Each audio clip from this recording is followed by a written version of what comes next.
Hi అండి, అందరూ ఎలా ఉన్నారు? బాగున్నారా? నేను కూడా చాలా బాగున్నాను. ముందు వీడియోస్ చూడకపోతే ఒకసారి చూసేయండి. ఇవి వచ్చేసి వదిన వాళ్ళ ఇంట్లో జరిగిన సత్యనారాయణ వ్రతం పూజ సంబంధించిన వీడియోస్ అండి. అంతకుముందు కూడా అసలు పూజ ఎలా చేయాలి, వ్రత కథలు ఏంటి అనేది ఫుల్ వీడియోస్ అయితే పెట్టాను, చూసేయండి. ఇది కథ అయిపోయిన తర్వాత అక్షింతలు అయితే స్వామివారి మీద వేసి వ్రత కథ అక్షింతలు మన మీద కూడా వేసుకోవాలి కదా.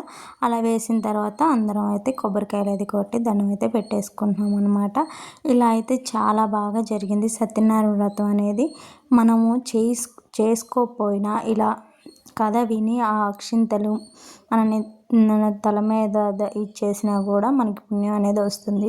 అసలు మెయిన్ సత్యనారాయణ వ్రతంలో మనకి ఇంపార్టెంట్ ఏంటంటే ప్రసాదం అండి. ఆ ప్రసాదం ఎంత ఎంత ఇదంటే మనము చేసిన పుణ్యం అంతా ప్రసాదంలోనే వచ్చిందంట.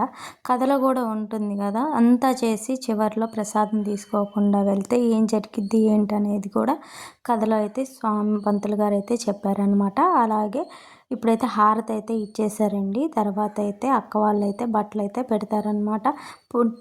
మా సైడ్ అయితే వ్రతం చేసుకున్న తర్వాత పుట్టింటి వాళ్ళు అయితే బట్టలు అయితే పెట్టాలి. అలా అయితే అక్క వాళ్ళు పెద్దవాళ్ళు కదా, అక్క వాళ్ళు అయితే బట్టలు అయితే పెట్టారు. మొన్న వెంకటేశ్వర స్వామి వ్రతం అయితే చేసుకున్నారు కదా, ఆ రోజు అందరం మేము అక్క వాళ్ళు అందరం పెట్టామండి. అందుకని ఈసారి అక్క వాళ్ళు అయితే పెడుతున్నారనమాట. మేమైతే పసుపు కుంకుమ అలానే బ్లౌజ్ అలా పెట్టామన్నమాట. ఇంకా వచ్చిన వాళ్ళు కూడా అలానే పెడతారనమాట. వీళ్ళు ఇక్కడైతే అక్షంతలు వేసి దీవి చేస్తున్నారనమాట. ఇలా అయితే మా వదిన వాళ్ళ ఇంట్లో జరిగిన సత్యనారాయణ వ్రతం చాలా బాగా జరిగింది.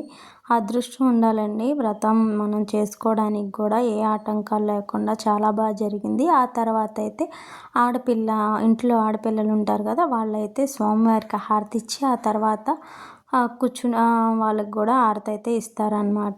ఇలా అయితే ఆడపిల్లలు అయితే హారతి అయితే ఇస్తానికి రెడీ చేస్తున్నారు అన్ని. ఇలా అయితే ముందు స్వామివారికి హారతి అయితే ఇచ్చి ఆ తర్వాత వీళ్ళకి కూడా హారతి ఇస్తారనమాట. కంపల్సరీగా మనం ఒక్కసారైనా ఇలా సత్యనారాయణ వ్రతం అయితే చేసుకోవాలండి. చాలా మంచిది సత్యనారాయణ వ్రతం చేసుకోవడం వల్ల.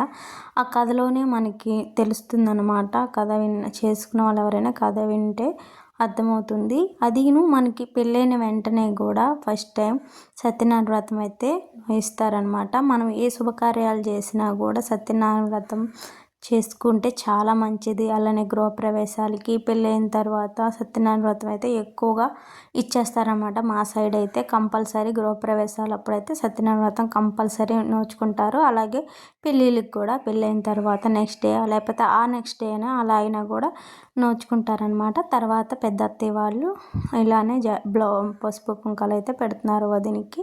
తర్వాత నేను కూడా అయితే వదినికి బొట్టది పెట్టేసి పసుపు కుంకుమ అయితే పెట్టేస్తున్నాను అనమాట. మా సైడ్ సత్యనారాయణ వ్రతం అయితే ఇలా జరుగుతుంది. నా ముందు వీడియోస్ పెట్టినవి ఎవరన్నా చూడకపోతే చూసేయండి. ఇక్కడైతే నాకు తెలియక నేను ఇలా కొంగుతో పెడుతుంటే పంతులు గారు అయితే చెప్తున్నారన్నమాట. మనం పెట్టేటప్పుడు అయితే అలా కొంగేం పెట్టవసరం లేదంట, నార్మల్గా పెట్టాలంట. వాయినాలు అలా ఇచ్చుకుంటాం కదా, అప్పుడు మాత్రం కొంగుతో పెట్టాలి అని చెప్తున్నారు. ఇప్పుడైతే సత్యనారాయణ వ్రతం అయిపోయిందండి. పూజ కంప్లీట్ అయినాక వెరైటీస్ ఏందో చూసేద్దామా. Bread halwa, onion samosa, veg biryani, అలాగే పొంగలి, ఆలు కర్రీ, టమోటా, ఇలా పచ్చడి, పన్నీర్ కర్రీ అయితే ఇలా